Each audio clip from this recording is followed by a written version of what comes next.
Break पर जाने से पहले हमने आपको दिखाया था कि यमुना जब तक वजीराबाद पहुंचती है तब तक क्या हाल होता है और किन तकलीफों का शिकार होती है, गंदगी कैसे शुरू होती है, दिक्कतें क्या क्या आती हैं। ये ब्रेक पर जाने से पहले हमने आपको अपनी रिपोर्ट में दिखाया।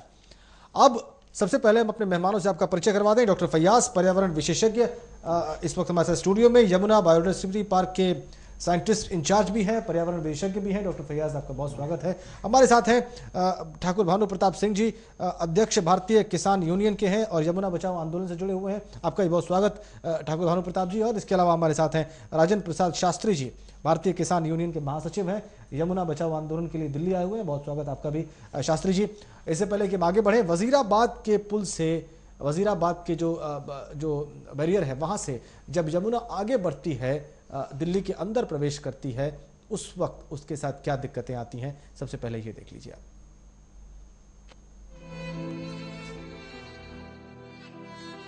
वजीराबाद पुल को पार करते ही दिल्ली के 17 बड़े नाले का गिरना शुरू हो जाता है, जो किसी काला पानी के सजा से कम नहीं होता। वजीराबाद पुल से जैसे जैसे मैं आगे बढ़ती हूँ, मेरा पानी उतना ही काला होता जाता है। दिल्ली वाले हर रोज 2933 मिलियन लीटर कचरा गिराते रहते हैं। मात्र 5 किलोमीटर आगे बढ़ते ही मेरे पानी में ऑक्सीजन की मात्रा इतनी कम हो जाती है कि मेरा पानी जलीय जीव के रहने के लायक भी नहीं रहता है। अभी हम खड़े हैं वजीराबाद पुल के ऊपर, और ये पुल एक तरह से कह लें कि यमुना नदी के लिए उस लक्ष्मण रेखा की तरह है, जिसको पार करते ही यमुना प्रदूषित हो जाती है, यमुना मैली हो जाती है। मैं आपको दिखाऊं, मेरे लेफ्ट हैंड साइड में यमुना का पानी कितना निर्मल है, कितना साफ है, कितना सुथरा है। वहीं अगर राइट हैंड साइड की बात करूं मैं, तो राइट हैंड साइड में यमुना का पानी प्रदूषित हो जाती है। जिस दिल्ली की प्रगति में दिल्ली वालों का मैंने बढ़ चढ़कर साथ दिया, उसी दिल्ली ने मात्र 22 किलोमीटर के दायरे में मुझे 80% प्रदूषित कर दिया। नालों से बहती गंदगी से, फैक्ट्रियों के कार्बनिक पदार्थ के भार से मेरा प्रवाह वेग इतना कम हो जाता है कि दिल्ली में एक गंदे नाले से ज्यादा मेरी हैसियत कुछ भी नहीं। वातावरण में फैली बदबू और ये काला पानी अपने आप में यमुना की स्थिति को खुद बयां करता है। वजीराबाद पुल से अभी हम 5 किलोमीटर भी आगे नहीं आए हैं और यमुना की स्थिति यहाँ पे एक गंदे नाले से ज़्यादा नहीं है। आप देख सकते हैं कि किस कदर यमुना का पानी काला हो चुका है। यहाँ पे ये काला इसलिए हुआ है क्योंकि वजीराबाद से यहाँ तक इस दरमियान 5 गंदे नाले दिल्ली के गिरते हैं, और देख सकते हैं कि उन गंदे नालों से जो पानी गिरता है, उससे यमुना नदी का हाल किस कदर खराब हो गया है। मेरे इस प्रदूषण में अकेले नजफगढ़ नाले की हिस्सेदारी 50% है। मेरे तटों पर फैली गंदगी और प्रदूषण के कूड़े से काली हुई मेरी मिट्टी मेरी स्थिति को खुद ब खुद बयां करती है। वारे दिल्ली, क्या खूब सिला दिया। अभी हम लोग ठीक यमुना के किनारे खड़े हैं, और ये जो इलाका है ये गांधीनगर और राजघाट को जोड़ने वाला पुल है। उस पुल के नीचे हम लोग खड़े हैं, और मैं आपको बता दूं कि यहाँ पे यमुना की स्थिति क्या है।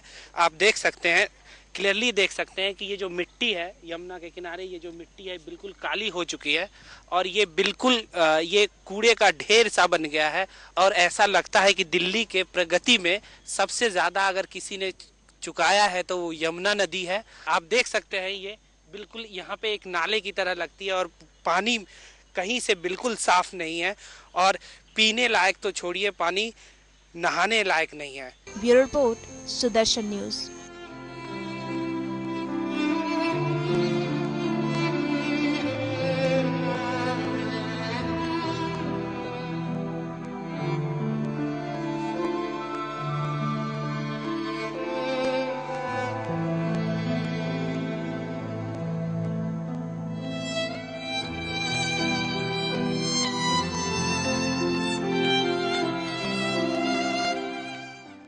इस रिपोर्ट के जरिए आपने देखा कि दिल्ली में किस तरह से यमुना कराह रही है। दिल्ली वासियों के लिए यह बेहद शर्म की बात है। इसमें कोई दो राय नहीं। क्या अब ऐसा नहीं हो सकता कि हम इस स्थिति से वापस लौटें और यमुना को वापस पुरानी उसी शान की तरफ लौटाएं जब वो बरसों पहले, तकरीबन 100 वर्ष पहले तक भी बहती थी? हमारे साथ हैं डॉक्टर फैयाज, जैसा कि मैं आपका परिचय दे चुका हूं, पर्यावरण विशेषज्ञ हैं। ठाकुर भानु प्रताप जी भारतीय किसान यूनियन के अध्यक्ष हैं, यमुना बचाओ आंदोलन से जुड़े हुए हैं। राजेंद्र प्रसाद शास्त्री जी भारतीय किसान यूनियन के महासचिव। सबसे पहला सवाल डॉक्टर फैयाज आपसे, क्या लगता है आपको कि इन हालात से वापस पलट पाएगी यमुना? देखिए, इसमें चीज़ें तो बहुत महत्वपूर्ण हैं, इनको देखना होगा कि जब यमुना यमुनोत्री से चल के इलाहाबाद तक पहुंचती है, कोई 1400 किलोमीटर की दूरी तय करते हुए, तो हथनी कुंड एक ऐसी जगह बन गई है जो यमुना के लिए गले का फांस है। और उस हथनी कुंड की वजह से ही जो हिमालयन वाटर है उसका 98% वाटर हम रोक लेते हैं हथनी कुंड में, और दिल्ली तक जो वजीराबाद तक पानी पहुंचता है वो सिर्फ 2% ऑफ हिमालयन वाटर है जी। और आपको ये जान के आश्चर्य होगा कि उस वजीराबाद से आगे भी यमुना बहती है लगभग 22 किलोमीटर दिल्ली के अंदर, लेकिन उसके अंदर हिमालयन वाटर का एक ड्रॉप भी पाना बहुत मुश्किल है। तो कभी कभी जब लोग मेरे से पूछते हैं कि यमुना प्रदूषित है तो मैं विभाग के पानी दिल्ली आता है डॉक्टर फैयाज जी, ये आप कह रहे हैं 98% हिमालयन पानी जो है, हिमालय का पानी, वो हथनी कुंड बैराज से उधर चला जाता है, रोक लिया गया, 2% दिल्ली के लिए आया। तो वो तो कुछ आता ही नहीं है, लिटरली कुछ भी नहीं है, कुछ नहीं आता जी। तो इसमें खास बात है कि जब लोग मेरे से पूछते हैं कि दिल्ली में यमुना प्रदूषित है, तो मैं अक्सर कहा करता हूँ कि यमुना प्रदूषित नहीं है। लोग हंसते हैं मेरे ऊपर।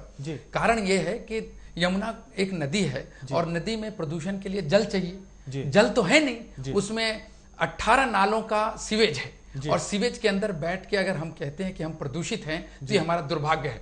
तो ये एक नदी, नाला है जी, नाला है जो दिल्ली में दिखाई दे रहा है, वो नाला है, उसके अंदर नदी के जल का कोई अंश नहीं जी। आप ये कहना चाहते हैं? जी, तो मैं एक ठाकुर भानु प्रताप जी से पूछ लेते हैं, आपकी बात पर वापस लौटता हूं मैं। ठाकुर, आप यमुना बचाओ आंदोलन से जुड़े हुए हैं ठाकुर साहब, आप ये बताएं कि क्या बात है जो मजबूर करके आपको यहाँ दिल्ली तक लेकर आई? ऐसा है कि यमुना नदी के इलाहाबाद तक जो जाती है जी, उसके किनारे किनारे पे जितनी खेती होती थी जी, उसमें तरबूज, खरबूज, आलू, गोभी, टमाटर, गेहूं हम करते थे किसान जी।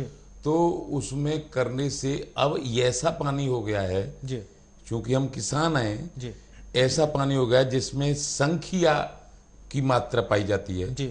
और उन सब फसलों में देखने में टमाटर अच्छा लगता है, गोभी अच्छी लगती है, लेकिन उनका जो गुणवत्ता है वो संख्या के रूप में हो गई है। कृषि वैज्ञानिकों ने और आगरा के बहुत से डॉक्टरों ने उनका परख के बताया कि इस यमुना के पानी लगाने से इसमें संख्या पैदा हो गया है। तो संख्या पैदा हो गया, तो अब आप जैसे नौजवान और बच्चे जब बीमार होंगे, उनके गुर्दा फेल होंगे, उनकी किडनी फेल होगी, उनकी आंतें फेल होंगी, तो ये बहुत बड़ा हम समझते हैं अत्याचार है, अन्याय है। लेकिन ये हमने नहीं किया है, हमने तो काम देश को खाद्यान्न उपलब्ध कराने का करते हैं। इस सरकारों की उदासीनता के कारण या कमी के कारण ऐसा हो गया है।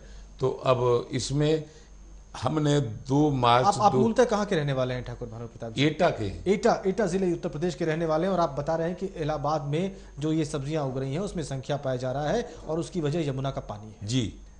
ये तो सिर्फ एक जगह की दास्तान है, नहीं, आपको इसके अलावा जो यहाँ से दिल्ली से और इलाहाबाद तक, आगरा हो चाहे इटावा हो, कहीं भी यमुना के किनारे किनारे लाखों एकड़ भूमि में फसल होती है, उसमें यमुना के पानी से ही सिंचाई होती है। उस सिंचाई को करने से फसल में जहरीलापन पैदा होता है। वो चूंकि खाद्यान्न है, सब्जी फल, तो इसलिए मनुष्य खाते हैं, उससे खराबी होती है। इसलिए हमने 2 मार्च 2011 से भी आंदोलन चलाया था, और आज दोबारा फिर 1 मार्च से 11 मार्च 2013 हो चुका है।